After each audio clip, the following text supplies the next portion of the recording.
नमस्कार साथियों, study battle YouTube channel में एक बार आपका फिर से स्वागत है। जैसा कि हम जो विज्ञान से रिलेटेड महत्वपूर्ण एमसीक्यूज हैं पिछले वर्षों में आए हुए कई वर्षों में आए हुए क्वेश्चन हम डिस्कस कर रहे हैं। उसी सीरीज में आज लास्ट ये वीडियो होगा। ऑब्जेक्टिव्स जो सीरीज है उसमें आपका साइंस से रिलेटेड लास्ट वीडियो होगा। आइए इसमें जो क्वेश्चंस आए हैं पिछले एग्जाम्स में उसके बारे में डिस्कस करते हैं। पहला क्वेश्चन कह रहा है कि जलीय वातावरण जिसको हम एक्वेटिक इन्वायरमेंट कहते हैं में पाए जाने वाला पौधा कौन सा है। आपको देखिए ऑप्शन देखिए, यहाँ से एलिमिनेट करिए ऑप्शन। मटर पानी में नहीं पाया जाता, आलू मक्का ऐसे पानी में नहीं पाए जाते। सिंघाड़ा जो है वो आपका जलीय वातावरण में पाया जाने वाला पौधा है। प्राकृतिक पर्यावरण में सम्मिलित होते हैं। जो नेचुरल आपका इन्वायरमेंट जो इन्वायरमेंट है उसमें कौन कौन सी चीजें सम्मिलित होती हैं।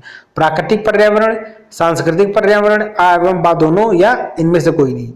जब हम पर्यावरण में बात करते हैं तो पर्यावरण में आपका नेचुरल और कल्चरल दोनों तरह के इन्वायरमेंट इंक्लूड हो जाते हैं।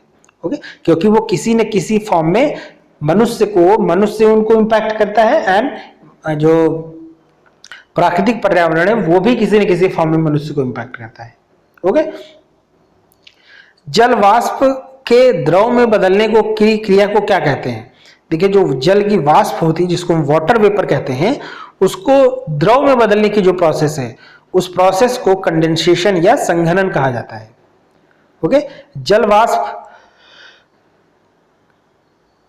जो वाटर वेपर होती है वो जब टेम्परेचर में हल्का सा चेंज रहता है या जब उसको नमी मिल जाती है, नमी मिल जाने के कारण जो हवा है वो हवा में जब नमी हो जाती है तो ऊपर उठकर वही जल वाष्प जो है वो द्रव के फॉर्म में बदलकर वर्षा करती है। ओके, यहाँ पे जो आपका संघनन है या जो कंडेंसेशन है वो आपका सही उत्तर होगा। बर्फ का ताप क्या होता है। बर्फ जो है वो 0 डिग्री पे ही आपकी बर्फ का जो ताप होता है वो 0 डिग्री होता है।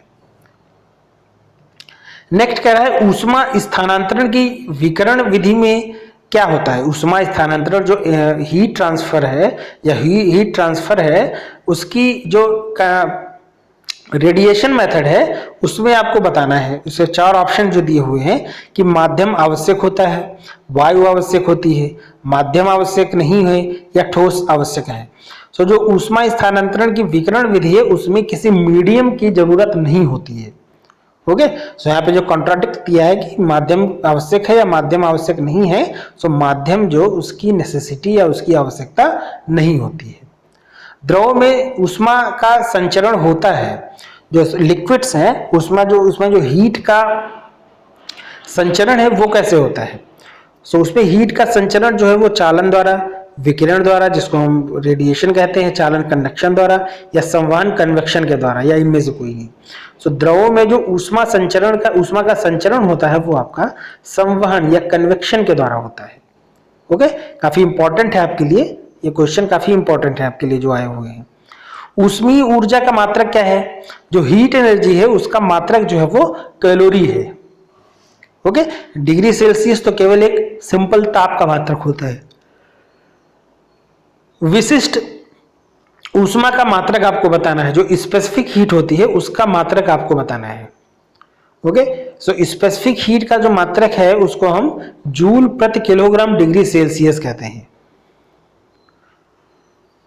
ओके, जैसे Q बराबर ms डेल्टा T होता है ना, तो विशिष्ट ऊष्मा जो होती है उसको हम S से लिखते हैं। MKS मीटर किलोग्राम सेकेंड पद्धति में गुप्त ऊष्मा का मात्रक क्या होता है। गुप्त ऊष्मा का फार्मूला होता है वो Q बराबर m अपॉन L होता है। Okay, m upon L, Q बराबर m अपॉन L से अगर आप करोगे MKS पद्धति में जो गुप्त ऊष्मा का मात्रक होगा उसको हम जूल प्रति किलोग्राम कहते हैं।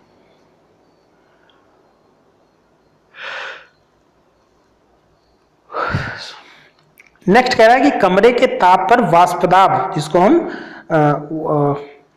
वेपर प्रेशर कहते हैं 8 सेंटीमीटर तथा असंतृप्त वाष्प दाब सैचुरेटेड वेपर प्रेशर 10 सेंटीमीटर है, तो आपेक्षिक आर्द्रता आपकी क्या होगी। देखिए, कमरे के ताप पर जो वाष्प दाब है और संतृप्त वाष्प दाब 10 सेंटीमीटर है, तो आपको यहाँ पे आपेक्षिक आर्द्रता बतानी है या एब्सोल्यूट या सॉरी रिलेटिव ह्यूमिडिटी के बारे में आपको बताना है। ओके, सो आपको आपेक्षिक आर्द्रता जो है वो 8/100 गुणे 10 हो जाएगा, 8/10 गुणे 100 हो जाएगा। जो कमरे के ताप पर वाष्प दाब है उसको हम ऊपर रखेंगे 8, और जो संतृप्त वाष्प दाब है वो आपका 10 है। सो 8/10 गुणे 100। ओके, इससे हम सॉल्व कर लेंगे तो आपका जो 80% है वो आपका इसकी आपेक्षिक आर्द्रता हो जाएगी। ओके, या रिलेटिव ह्यूमिडिटी हो जाएगी आपकी। नेक्स्ट कह रहा है जब कोई प्रकाश किरण विरल माध्यम से सघन माध्यम में गुजरता है, ओके, किसी रेयर मीडियम से डेंसर मीडियम में एंटर करता है, सो अभिलंब की ओर मुड़ती है। सो जो किरण है या जो प्रकाश है वो अभिलंब की ओर मुड़ जाता है। ओके, जब कोई प्रकाश किरण विरल माध्यम से सरल माध्यम में जाता है तो वो अभिलंब की ओर मुड़ जाएगा। ओके, ये आपको ध्यान रखना है। सो ऑप्शन सा आपका यहाँ पे सही होगा। नेक्स्ट कह रहा है कि मधुमेह में किस दवा को रोगी को दिया जाता है। सो मधुमेह जिसको डायबिटीज हो जाती है तो वो इंसुलिन लेने लगता है या इंसुलिन पे हो जाता है। इंसुलिन दवाई जो है वो उसको दी जाती है। किसके संकुचन के कारण हृदय की मांसपेशियां सिकुड़ जाती हैं। सो हृदय जो हार्ट है उसके संकुचन के कारण जो हार्ट की मसल्स हैं वो सिकुड़ती हैं। ओके, आयु बढ़ने के साथ साथ क्या कमजोर होने लगता है। जो आयु बढ़ने के साथ साथ जो धमनियां हैं, जो आर्टरीज हैं, वो आपकी कमजोर होने लगती है, क्योंकि उसमें जो कोलेस्ट्रॉल है या जो फैट है वो धीरे धीरे बढ़ने लगता है। तो इस वजह से जो धमनियां हैं, जो आर्टरीज हैं, वो आपकी कमजोर होने लगती है एज द एज प्रोग्रेसेस, जैसे जैसे आयु बढ़ती है। स्त्री का रक्तचाप एक सामान्य आदमी की तुलना में थोड़ा ज्यादा होता है। एक स्त्री का जो ब्लड प्रेशर है वो एक सामान्य आदमी की तुलना में ज्यादा होता है, थोड़ा ज्यादा होता है। सॉरी, गलत, उल्टा बोल दिया मैंने। एक स्त्री का जो ब्लड प्रेशर है वो एक सामान्य आदमी की तुलना में थोड़ा कम होता है। उल्टा मैंने बोल दिया, कम होता है। मानव का जो है ज्यादा होता है और स्त्री का कम होता है। उच्च रक्तचाप कितने प्रकार का होता है। जो उच्च रक्तचाप है वो आपका 3 प्रकार का होता है। ओके, ये कभी हम डिस्कस करेंगे डिटेल में जब हम आपके ऑब्जेक्ट जो अति लघुत्तरीय और लघुत्तरीय क्वेश्चन है वो करवाएंगे, तो उस वहां पे आपको हम बताएंगे इसके बारे में कि उच्च रक्तचाप के जो है 3 प्रकार होते हैं, उसके बारे में डिटेल में हमको बताएंगे। कान्हा राष्ट्रीय पार्क कहाँ है या कान्हा राष्ट्रीय उद्यान कहाँ है। तो कान्हा नेशनल पार्क जो है वो आपका मध्य प्रदेश में। बाकी आपका उत्तर प्रदेश में, उत्तरांचल में आपका जिम कॉर्बेट है। ओके, उत्तर प्रदेश में आपका और भी कई सारे हैं। ओके, लेकिन जो कान्हा राष्ट्रीय पार्क है वो आपका मध्य प्रदेश में स्थित है। ओके, सो ये साइंस के रिलेटेड कुछ इंपॉर्टेंट क्वेश्चन हुए। तो लगभग 3-4 वीडियो में हमने लगभग जो भी क्वेश्चन इंपॉर्टेंट आपके एग्जाम में आ चुके हैं या आ सकते हैं या आने की संभावना है, वो सारे क्वेश्चन हमने डिस्कस किए।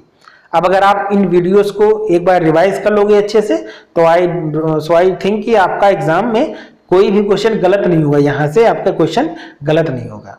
ओके, सो इसके बाद हम कुछ और किसी टॉपिक के साथ मिलेंगे। जो आपका टीईटी है उसके रिलेटेड कोई टॉपिक आपको करवा देंगे या कुछ डीएलएड के ही रिलेटेड।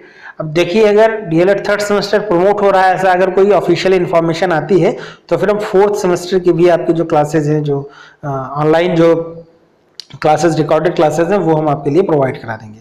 ओके, क्योंकि अगर आपको प्रमोट हो जाओगे तो 4th सेमेस्टर, 3rd अगर प्रमोट हो जाएगा तो 4th सेमेस्टर में आपको बहुत ज्यादा टाइम, ये आप मान के मत चलिएगा कि आपको 5-6 महीने मिलेगा।